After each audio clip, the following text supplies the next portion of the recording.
Well, plenty of that shortly, but amid the heated campaigns, the Azimio One Kenya coalition is grappling with a growing headache of the so-called zoning in different regions. Some analysts argued that the move to settle for candidates deemed to be stronger is tactical, but others warn it could negatively impact the presidential vote basket. Sydney Chazima examines the latest row that comes less than 1.5 months to the general election.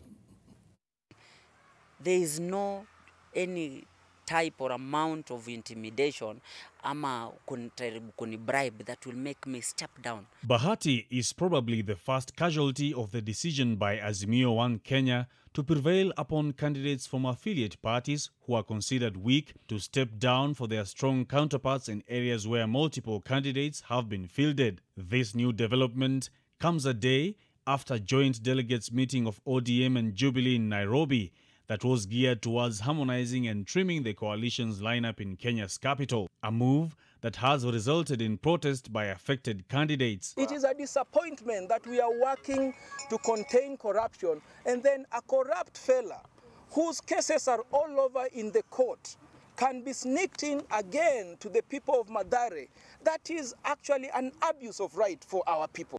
In the same breath, aspirants in Kirinyaga County, which is the home county of Azimio Deputy Presidential candidate Martha Karua, have told her off over her proposal to have Azimio implement party zoning. Na kiti sio ya mama ya mtu kuachiwa.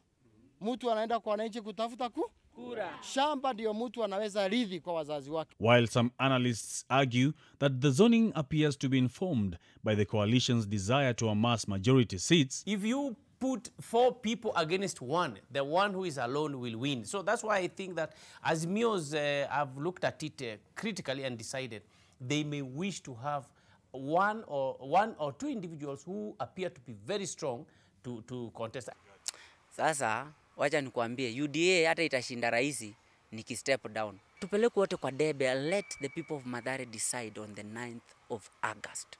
Some analysts hold the idea that zoning could be detrimental to the presidential ambitions of Raila Odinga at this point in time. The freedom to choose is for a voter.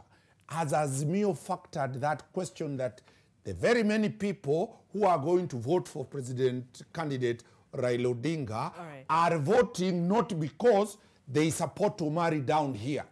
So that once you remove them, the automatic casualty is the president.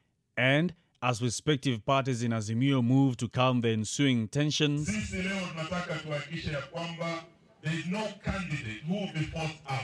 a debate on whether zoning is a ploy to accrue more funds from the Office of the Registrar of Political Parties is coming up.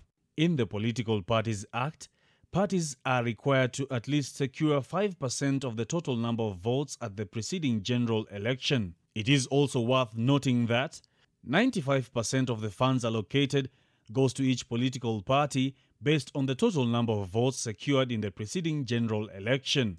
Based on these requirements, Nandi Senator Samson Cherargei believes zoning is anchored on. Political parties are funded based on the strength of the numbers in parliament.